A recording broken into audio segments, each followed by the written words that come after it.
3D printed things don't hold up super well to high heat. So you have to be careful with that. But yeah, I mean, hand wash, I think that's reasonable. Yeah, I think so too. Especially if you're putting a special 3D button on a coat or something, you're going to dry clean. You might not have to worry about it too much. But it is so fun to experiment with. I know that Shay uses Thingiverse, right? Yeah. Yeah. It's really cool. They have so many different things on there. Pretty much anything you can imagine. Yeah. Because people are putting stuff up there all the time. Yeah. He always checks there to see if he can find something before he models it himself in his fancy programs. Yeah. With his fancy skills. Yeah. With his fancy skills. Exactly. Okay. Let's get to the show. As you know, we're talking about handmade gifts today. It's going to be sound great. Thrilled. Yeah. No, I am thrilled. I think it's really special to make something for someone that you love, especially around the holidays or for their birthday. Yeah. Especially when it's a surprise and they haven't asked you to do it and it's totally your decision to do it and you can back out at the last minute if it's not working out. Yeah. And doesn't have to be a huge thing. It can be something really small. It's really the thought that counts. And I feel like that feeling of watching someone you love open something that you made for them. Yeah. It's really special. It is extra special. And it can be the answer to that question of what do I get that person? They have everything, or, they just buy things when they want them or need them. And they're not really one to wait on purchases. I have a few people like that in my life where it's well, what am I supposed to get you? Yeah. You just go get things when you want them. So getting something handmade, it's something that they could never get, right? They could never buy. It's extra special. Yeah. And it can be also a great way to save money during the holidays. We all know that sewing is expensive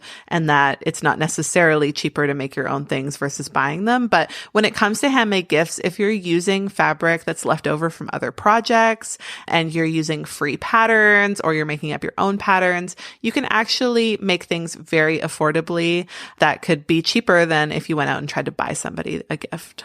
Absolutely. So we talked a lot in our scrap busting episode about ideas of what to do with your scraps. Some of our favorites are a sleep mask, reusable makeup remover pads, and a soup bowl cozy. Those are all tutorials from your blog, Helen, and they are all so great, super detailed, really easy, approachable projects that are pretty quick as well. Scrunchies, I mean, classic gift. Yeah, you can give people 3 scrunchies, like a little bundle. Yeah. Great for anyone with long hair because it protects your hair while you're sleeping or during the day. Super useful. Yeah. I mean, the sky is the limit, right? You can make gifts for kids. You can make gifts for parents, siblings. We are going to focus on our favorite gift ideas today. So what have you made for other people in your life as gifts? I have made robes for sure, both my mom and my sister. And I made Sam a dressing robe as well, but I think it was like a Butterick vintage pattern or something. I just found it at a thrift store and that was great. I got some terry at the fabric store and just whipped up a robe for him and he still wears it every morning. That's really sweet. I think robes are great. They have sentimental value. They're something that people are going to be wearing regularly at home. So they'll get use out of it. I mean, even people who don't wear robes on a regular basis, if they actually had a robe, they probably would wear it. Yeah, I have to say that's one of those things I think that people don't often buy for themselves. It's like an extra thing. It's like slippers. You just don't always have that. But then when someone else buys it for you, it feels like such a luxury. Yeah. Yeah. Yeah, it could be really nice. And I've also made tote bags for people, little zipper pouches. Blackwood cardigans make a great gift because the sizing is pretty forgiving and it's not meant to close in the front. So you don't need to worry too much about that. You can kind of eyeball the size and it will probably work out well. And then of course, aprons. Y'all know I love aprons. All aprons all the time. So I've made several aprons for people using various different designs and patterns. And that is just a great universally usable present. Even if, the person that you gift it to doesn't wear it, maybe somebody else in their household will wear it. An apron is just a great thing to have on hand. Yeah. I love those ideas. Yeah. How about you? What are your go-to Christmas gifts? Well, I have made tote bags. I think those are really fun and easy to make, and you can make any size you want. There are really no limitations there. It's a great scrap busting project, color blocking, quilting. You can do so much with tote bags. I have definitely made a bunch of robes / kind of the cover up style open robe in the front where you can wear it at the beach or wear it at the pool or the lake or just around the house too in the summertime. I love that because they're easy to fit, especially the ones that are open in the front. So you don't necessarily have to know someone's exact size. Leggings and undies I've made so many leggings and undies for my sister. She loves that. It's like my go-to gift for her because she loves the leggings that I make her and she wears them all the time. Same thing with undies. I use the Watson bikini underwear pattern and they're great. I also think a simple like lap blanket or a baby blanket is a really great gift idea. It's small, it's manageable, and you don't have to quilt it. You can just use like a really special fabric on the front and back, binding, a little bit of batting in between. You can, stitch some quilt lines on it, but you don't have to actually quilt together the fabric. There's some great tutorials on Pearl Soho's website, but you can just do it and wing it. And I've done that before, and it's really fun. You don't need to be a quilter to make a quilt, right? No. If you can sew, you can figure it out. You can do it. Totally. And like you can do a lot too. It doesn't have to be like a quilting cotton. You can use a flannel, like a plaid flannel lap blanket in the winter. Like how cozy is that? Cute. You can use linen. You can go like more modern. You can go more cutesy. So lots of options there.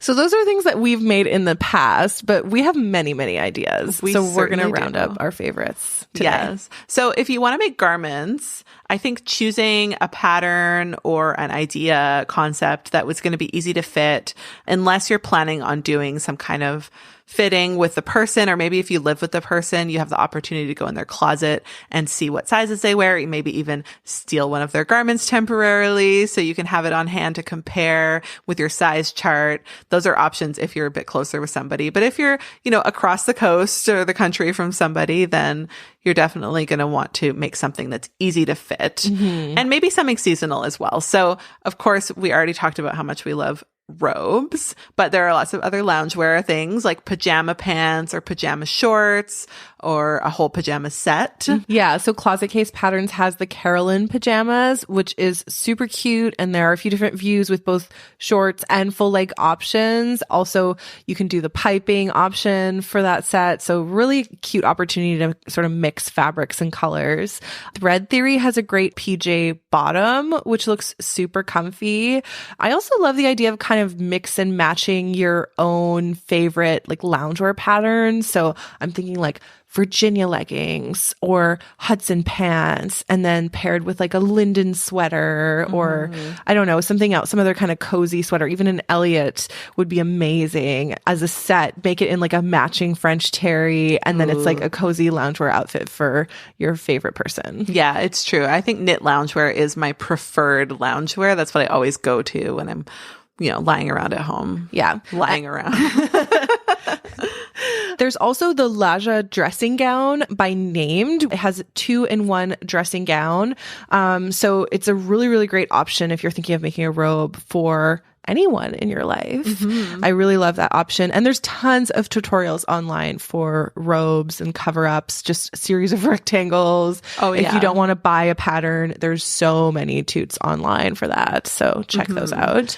If you want to go non-loungewear route, I think a jacket pattern, an oversized jacket like the Pona jacket. Again, you can come up with your own design if you want, just a series of rectangles, or you can kind of figure it out and give people something that's more of a flowy outer layer. If we're going to talk about patterns, I have more ideas. Okay. One year I made a couple of Roscoe blouses for Shay's mom and grandma. And Roscoe is another one of those patterns that I think you can go a little bit oversized and it still looks really cute. So I just picked I picked a couple peppers. I just picked a couple of pretty floral rayons from my shop and I made a couple of Roscoe blouses and they loved them. I also think the Wixton shift dress is another like sort of oversized, but it's belted. It's pretty, I feel like it's forgiving. Yes. Pretty forgiving fit. So anything I think that's like a little bit oversized is a good option. Yeah, exactly. All right. What about accessories? Because those are really fun for scrap busting. Yes. I mean, bags, those are a great option because you're not working with sizing. You don't have to worry about fitting. A bag is a bag. So Portside Travel Set from Grainline Studio. I love that one because it comes with a few different options. So there's 3 different sizes. There's the duffel bag size. That's a larger project, a lot more detailed, but maybe you can make that for someone who travels a lot locally and just wants like a smaller kind of carrying bag versus like a rolly bag. You can do a lot with fabric there too. Remember, you can use interfacing to make your favorite fabric a little bit thicker. So you can do pretty much any fabric for, well, maybe not any fabric. I won't say that. Can I use bamboo jersey? You can use, most kind of stable woven fabrics. And if they're not heavy enough, you can interface them and make it work for a duffel bag. They also have a medium-sized bag that could act as a toiletry bag or even a knitting bag to hold your current project or your gift receiver's current project. Yeah. This isn't for you. Yeah, try not to keep the gifts. That's the hard part. And also, there's a smaller pouch option in that pattern that's more of like a travel pouch. It's great for holding a passport, small notebook, pens, chargers. Yeah. So that's a really great option for someone who travels. I love the idea of doing the whole set for somebody, but that's a lot of work. Who knows if that would ever happen if I wanted to do that, but maybe. Who knows?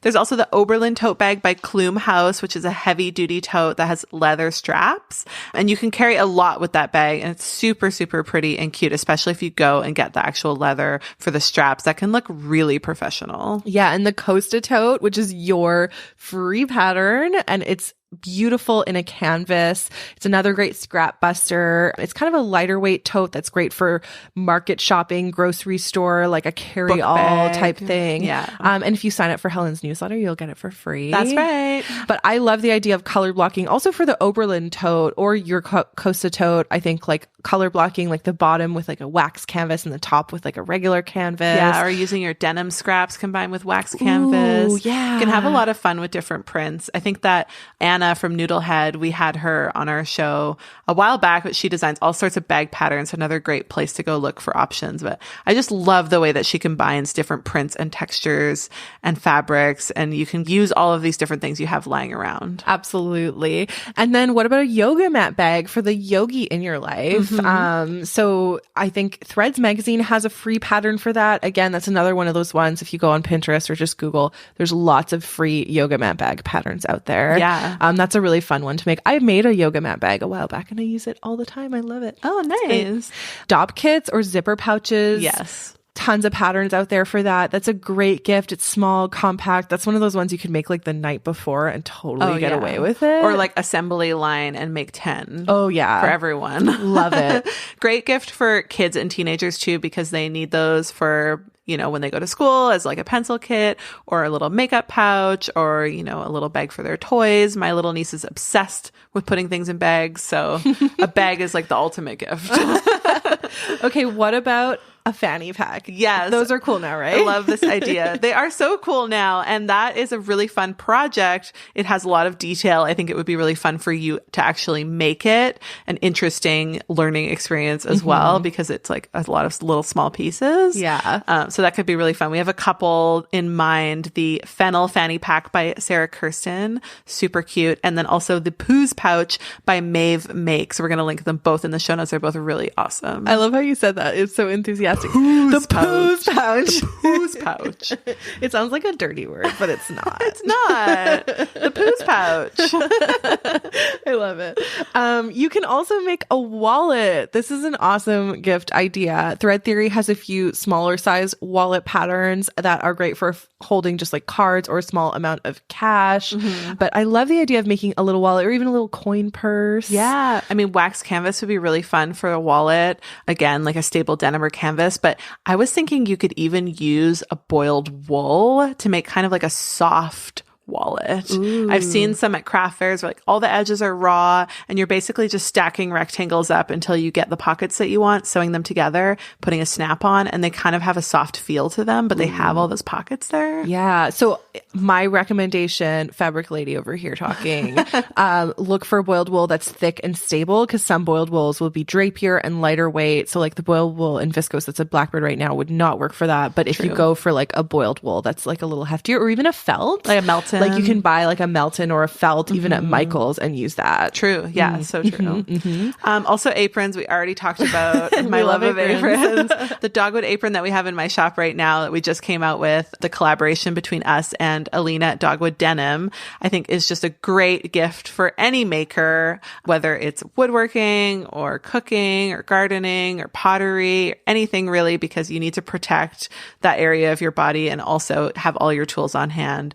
And it's a really simple project. It's so great for all of your scraps left over from your jeans. I love the dogwood. I want to make one for my brother. I feel like he would really appreciate it because he loves woodworking. Yeah. And he's kind of crafty and artsy. And I think he would really even if you just it. see like a crafty spark in somebody, maybe if you gave them a dogwood apron, they would be like, oh, yeah, I should make something. Yeah. Love it. Yeah. Okay. So alternatively for the cooks in your life, not that the dogwood apron isn't good for cooking. I mean, for cooking, you probably do want a bit of a splash guard on top. It's true. But if you want to do a full-size apron, I mean, obviously there's the York Pinafore expansion pack for the York apron, which is super cute. It's that cross back style apron. Love your pattern, Helen, obviously. Pearl Soho has a great free apron pattern on their website. Cute. And aprons are also pretty easy to draft. So if you know a person's general size, you can just kind of draft something up yourself. Yeah. Or use one that you already have at home as a base. It's basically some kind of a square rectangle shape on the bottom, some kind of a, I don't know, like a curve, quadrilateral cone triangle thing on top. I'm really getting it. Yeah. I can picture it. Thanks. I'm gesturing. But you all know what an apron looks like, right? And then you put some straps on it and you're good to go. Yes. And pockets, of course. Of course, pockets. Okay, let's talk more about kitchen themed gifts because you know how much I love the kitchen. Yeah, the kitchen is a great place to look when you're thinking about making stuff because there's a lot of textiles in the kitchen. Pot holders or oven mitts is a great option. You can quilt them and you can use fun fabrics for that. Do make sure that you're giving them a good amount of heft with your quilting because you don't want anyone burning themselves, and you also want fabrics that can withstand high heats so that they're not going to be melting or anything. So use cottons and things like that, and make sure you're doing maybe 1 or 2 layers of quilt batting depending on how thick it is. Yes. And fabric napkins. So you can make really easily some fabric napkins with just a square of fabric, and you can make it more elevated depending on the fabric choice. Martha Stewart has free instructions on how to make this on her website. There's also tons of instructions online on how to do those beautiful mitered corners on a napkin. Once I made napkins for my partner's mom for Christmas, and I used just like a simple linen fabric, but then I used fabric paint to kind of color block a part of the napkins, and it was a really fun, easy project, but it really came together beautifully, and it was a fun gift to give. That sounds amazing. Yeah, you could add that extra touch with a little hand embroidery or a little block printing or something and just make it extra special so it's not just a square of fabric. Yes. It's a napkin. And of course, Spoonflower in their interview in episode 90 talked all about this family heirloom recipe tea towel. I love this idea. So if you haven't listened to that episode, go back. There's a great story behind it. So you're not going to tell people right now? No. Essentially, I'm going to tell them. Okay, it's fine. printing a family recipe onto fabric so that you can make a custom tea towel for a loved one. Yeah. Yeah. It's super so thoughtful. special. I'm sure anyone would love to receive that. What about a cute lunch bag? Ooh, yeah, that's a great idea. You could give that again to, I mean, I guess you could give it to a kid. Maybe it's a better thing to give to like the parent of a child. Yeah, I feel like an elevated lunch bag out of like a waxed canvas with like a little roll and then snap. Yeah. Love I it. guess if you work in an office or you take your lunch to work, then even adults need lunch bags. Absolutely. Yeah. And maybe for those more sustainably minded folks, reusable sandwich or snack bags are also a really great option. And then you can also do like a DIY waxed food wrap. So just like a piece of fabric, and then you get the special wax to wax it, and then you don't have to pay like however much it costs to buy that in a store. Yeah, but it is challenging. It is challenging. Yeah, I've heard stories of like animal hair getting like embedded in the wax. Yeah, there's a few different ways to make them, so you can look up some tutorials, but that one's a little involved. Yeah, but it is very cool. It is, and you can use fun prints. Great scrap buster again. Excellent. I also love DIY produce bags. So sheer cup lining that you would use for bras is the perfect lightweight fabric option for this because it's see-through, so you can still see what's in the bag for the grocery checkout person. But they're also so lightweight that it's not going to weigh anything. It's not going to like add to the weight of the veggies or fruit that you're buying. That's a really good gift for somebody who is more eco-conscious. Like my sister won't buy any plastic or take any plastic from the grocery store. So does she just like pile all her produce like on the... She just shops only at places that don't like wrap plastic around everything. But some grocery stores is like every single like cabbage or every single blueberries like wrapped in plastic. Yeah, it's true. Yeah. It really does add up. Yeah. Okay. Let's talk more gifts. All right. I got a great gift once from my mom when we were taking some art classes together. She made me this roll-up bag for, you know, like brushes or pens and pencils. It's basically a rectangle with a bunch of pockets in it. And then it has a flap that goes over the top and you roll it up. We'll link one in the show notes for those of you that are having trouble visualizing, but you can use it for all sorts of things like makeup brushes. It makes a great bag for knitting needles, anything where you have a bunch of, you know, pencil-like things. It kind of looks like those like chef knife roll-up things with the handle. Yeah. Love that idea. Don't make a knife one out of like cotton lawn though. Yeah, use the heavy-duty canvas for the knife holder. Yeah. Spoonflower has free instructions on how to make this brush holder in a blog post, so we'll link that in the show notes. Perfect. You have made a cover for your Kindle. Yeah. Which I'm amazed that you even, I mean, I don't know why I'm amazed because you're amazing. But when I first saw it, I didn't believe that you had DIY'd it because it looked so professional with like the cardboard pieces and like the elastic around the corners. I know. I need to do a tutorial about that one because I think it is my proudest DIY make. I've had it for like 3 or 4 years. Yeah. And it's still going super strong because when I was looking for covers on Amazon for my Kindle, I was like, oh, these all look like garbage. I wanted to make something that was a little bit less plasticky looking. It would actually protect the screen as well. So it's basically just like cardboard slipped into fabric, like a book cover, and then it has an elastic to hold it on. Yeah. And it worked really, really effectively. So you could do a tablet cover like that. You could also do like a felt tablet cover or sleeve, or you can quilt like a sleeve for your laptop or for your tablet or for your Kindle or for your phone. Yeah, I made Sam one that's like a sleeve. It's got fuzzy fabric inside, and then it just has like a little Velcro tab on one end. Love it. Yeah. We found a felt tablet cover on the Leah Griffith website, and she also includes pockets for pens and clips. It even has a tie-off option on the front, so it's super cute. We're going to link that one in the show notes, but lots of options there, and another great scrap busting project. Speaking of scrap busting, I mean, we're just full of scrap busting projects today. Bookmark. Bookmark is so simple, but you could have a lot of fun with this one. You can do like a fabric bookmark and add some floral embroidery on it, or even like a little quote. You can block print it again. It's nice when bookmarks have something on the end of them. That can be where you put something a little bulky or like a maybe tassel. Yeah, a little tassel, or you sew a couple of like really pretty buttons up there. I have a bookmark that I gave Sam. I didn't make it, but it is fabric. And I think that there's probably some kind of like really thin cardstock inside, basically a rectangle of fabric. And then on top, it's got a couple of buttons, and he's been using it for like a decade. That's awesome. Yeah. Super handy. Another small thing you could make is like a Christmas ornament, come up with some kind of concept for a Christmas ornament. We got one sent to us by a listener. Yes, one of our listeners sent us this adorable Christmas ornament it looks like little baby fabric bolts or little mini fabric bolts. So it's like pieces of cardboard, like a fabric bolt, and then you just wrap scraps of fabric around it, and she had it kind of tied off in a little bundle. You even have it here. Oh, it's so cute. It's hanging up on We're my looking wall. at it right now. And it looks like a little stack of fabric bolts, and it's the perfect little Christmas ornament. Like I am in love with it. Yeah. It's so cute. For any maker, I mean, quilter, really anyone who enjoys a craft store, will get it. Yeah, but also really any cute little object or shape animal can be made into a really fun Christmas ornament that's great for scrap busting. I have an idea for a Christmas ornament that's like a ghost, where it's just a piece of fabric like hanging on a ball and you just put googly eyes on it.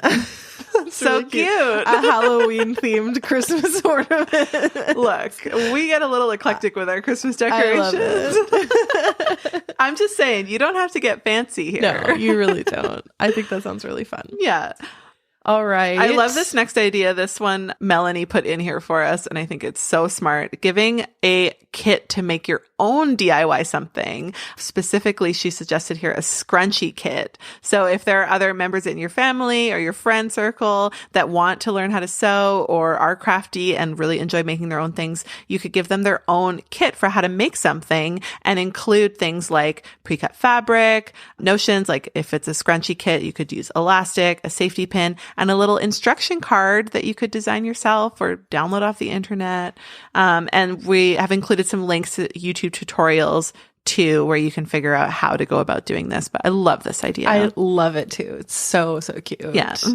Okay. What about other fiber art kind of related gifts that might or may not involve your sewing machine? I really like this because, of course, if people like doing one craft, they're probably at least mildly interested in some other crafts. So you could do block printed handkerchief or scarf. You could try your hand at dyeing a pre-made scarf. There's actually a local shop in Vancouver, but they also sell online called Maiwa, and they have all of these napkins and scarves and tea towels and stuff that you can dye and block print. They're like ready to go. So if you wanted to, again, production line, make a bunch of something, you could grab a bunch of napkins and have fun experimenting with dyeing or block printing. Yeah, you could also do a rope bowl. So buy some rope from the hardware store and make a little rope bowl or even a rope bag or a rope clutch. Love it. That's such a great gift idea. Yeah, people are always really impressed by rope vessels. It's true. Yeah. I mean, you see them in a lot of higher end stores now because they are a great little accessory for your interior. So I think people would be very impressed by a rope bowl. Yeah. And I also love the idea of making a little coupon to give to somebody that stands in for like a handmade gift. So it could be like, here's one apron of your choice in the fabric of your choice, or you can come up with whatever you think that person will want and give them a little coupon for it. So you're saying, I'm going to make you this. Now you have to follow through. Yeah. And it's a little bit easier than having to, dole out a ton of handmade gifts right before Christmas. Yeah, exactly. You don't have to be super specific either. You could say, I will make you one garment or one bag, and then you can actually have fun working with them on what garment they want and looking at patterns. That can be a really fun part of the process. Involving them in the process, making sure that they're going to get something that they love. Yeah, exactly. Love it. Okay. This is all for other people, but what about me, Caroline? What about my Christmas needs and what people are going to get me for Christmas? Well, Helen, I don't know, but what about me? Oh my gosh. I mean, it is really nice when you're into something and your friends and family take note of that and they get you something related to your hobby. I always so appreciate when people do that. But it can be kind of hard to come up with things. And maybe you have other sewists in your life you want to get gifts for, and you're like, I don't know.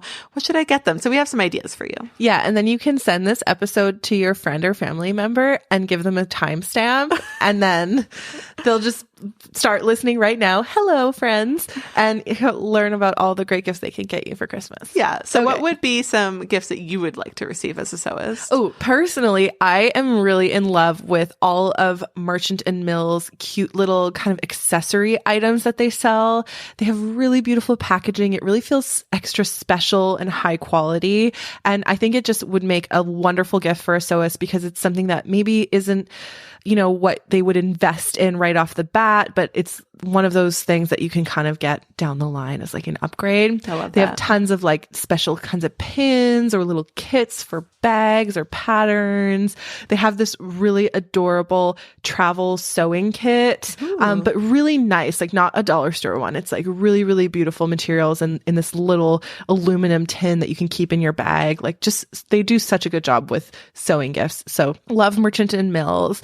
I also think if you're a thrifter, a fun gadget like a bias tape maker or a vintage buttonhole attachment. We've talked a lot on the show about Singer vintage buttonhole attachments. If you can hunt one down, that is such a cool gift for a sewist.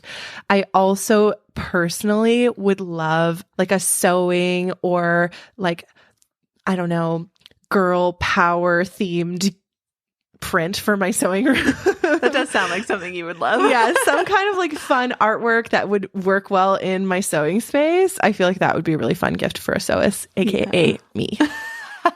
Duly noted. Okay, my turn. I think that no, actually somebody made me once a wooden tailor's clapper by hand, somebody who does woodworking, and I thought that was just amazing. So if you do know woodworking or you can get something custom done somehow, a tailor's clapper is a great way to go because it is a simple shape and you don't need to be too precious about all the details. You just need like a nice solid...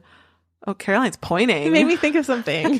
You just need a nice solid base for actually pressing and maybe a pointed end. That's super handy. Also a wooden pin holder. If someone could turn a wooden, object and then put a magnet in it and you can like stick your pins on there, that'd be cool. Mm-hmm. Speaking of woodworking projects that you can make for a sewist, when you're doing like resist dyeing, you need those shaped blocks, like for indigo dyeing and that kind of thing. And clamps. Yeah, and clamps. So you can make like a bunch of triangles or squares or circles, and then you screw into them so that there's something to like wrap the string or the elastic around. So you put like a screw in but leave it not fully screwed in, and just like give them a bunch of those and be like, hey, here, go dye some things. Yeah, it's so true. With block printing also, you need blocks to glue your soft blocks to, depending on what kind of block printing you're doing. But wood blocks, great idea. Couldn't be easier. Everybody go and get out your radial arm saw. Go nuts. Another great one is a mini anvil, because I feel like that's a really special tool to have in your sewing room. It's a little bit more expensive, but it's a really fun thing to get as a gift because it's cute and small and adorable. And then you can tell everybody you know that's there about sewing and why you need a mini anvil. And how cute it is. Yeah. I think I would like to receive, since I have been sewing for a while, I have most of the tools that I need. I mean, I'm always down for an upgrade, but I think what would really excite me as a gift is any kind of other fiber art related kit. So if it was like a little felting kit or a dyeing kit or something like that, where I could get my hands dirty and do something other than sewing, I would be super into that. Oh yeah. Or some kind of a class or a gift certificate for a class online or in person. If you know someone who frequents a local sewing shop, go and see if you can get like a gift card for a class or like a voucher for a class so that they don't spend it on something else. They spend it on like something, like an experience that's fun for them. Yeah. That is the ultimate gift, I think. Yeah. But there's tons of other things that you can get for a sewist in your life. So, of course, garment labels are such a fun final touch on a handmade garment. And it's not something that all sewists necessarily have kicking around in their stash. It's kind of one of those special extra items. So Kylie and the Machine labels are super, super cute. They have labels that say things like me made, or it has pockets, or this is the back, slow sewing. Ta-da. Ta-da. Like so many great, great labels. There's also a new company called Stitch Collective. We'll link them in the show notes. I absolutely love her feminist garment label. I think it's super cute. Yeah. She's got a few really great designs, and I think she's coming out with more. But there are tons of companies out there that make cute labels. And you could also go the personalized route and get personalized labels for your sewing friend. And we'll link some shops on Etsy that do that because there are lots of options there. Yeah, like if your friend's name is Dave, you can have labels made that say made by Dave. Yeah. How cool would that be? Love it. All right. I think also special notions make a great gift. Like bias tape is, I mean, you can never have enough bias tape, right? And if you get special bias tape that's already made out of a fun fabric and is already made for you, so you don't have to go through the effort of making it yourself, I find that super handy. We got some beautiful bias tape from The Small Circle. We'll link that in the show notes. They have so many different fun prints. And I think there's a few other companies that do that as well. Maybe we'll track some down for the show notes. We also did a roundup after our buttons and buttonhole episode that features a ton of different button shops, where to buy custom beautiful buttons, special buttons, all kinds of different buttons. And that is on our Instagram. We've highlighted it. So you can go and check that out if you want to buy some special buttons for the holiday. For holidays. For holidays. I can't talk anymore. It's like I ran out of talking juice. That's not good. Caroline, you talk. What about sewing books? Sewing books are excellent. I mean, you can't go wrong with a good book, whether it's about sewing or some other craft, again, you can go a different fiber art route. Yeah, I mean, I think there's so many good options. For a sewist, maybe a pattern drafting book. Maybe they want to try their hand. Pattern drafting. Ooh, yes. Love it. Okay. Finally. Obvi. A gift card. Blackbirdfabrics.com gift card. I mean, that's at the top of my list all the time. But seriously though, find out where your sewing friend buys their fabric from, or their notions, or maybe there's a specialty shop that they really want to buy something from. It's a great opportunity to give this person a choice to choose whatever they want from their favorite shop, and you can get it in, whatever amount you're comfortable with, and they can use it just towards a future purchase. It's like a surefire way to please somebody. Yeah. I know some people don't really believe in gift cards, but I'm not one of those people. I think it really depends on the person that you're giving the gift to, because it's true. They might want to choose and you might not have any idea what to get them. So better off going the gift card route and having it all work out. Yeah. We hope that this episode helps you with your gift giving and making, especially as these holidays approach. Can't believe it's December already. Get your butt in gear. Get those gifts going, guys. You know what? On that note, I just want to put a quick plug in for being realistic. Oh, okay. And not taking on too much this holiday season. Because sometimes you want to make gifts for 20 people, but sometimes that's not a good idea. Nobody should be making gifts for 20 people. I mean, it depends on the gift, I guess. Yeah. But you don't have to make gifts for everyone. And think about how much time you actually have to sew. Be realistic. Yeah. And we're going to be linking all of these ideas in the show notes. So be sure to check out those additional resources online at lovetosewpodcast.com. And yeah, there's only a few weeks left. So get making. I love it. Get making. That's it for this Love to Sew favorite. We'll be back in March with our new season. You can find me, Caroline, at blackbirdfabrics.com and Helen at helensclosetpatterns.com. We're recording in beautiful British Columbia, Canada, and you can get in touch with us and get links for everything we talked about in this episode at lovetosewpodcast.com. Just search for the episode title. And of course, if you want to join our Patreon fam, now is a great time to start. For just $5 US per month, you'll get access to our monthly bonus episode.